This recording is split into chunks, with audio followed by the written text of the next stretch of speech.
ஆத்துமாவை பலப்படுத்தும் நாமத்தை நான் துதிக்கும் போது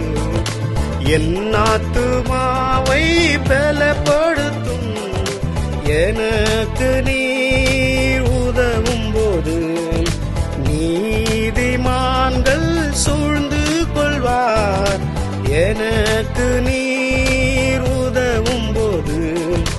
நீதிமான்கள் சூழ்ந்து கொள்வார் எனக்காக யாவற்றையும் செய்பவரே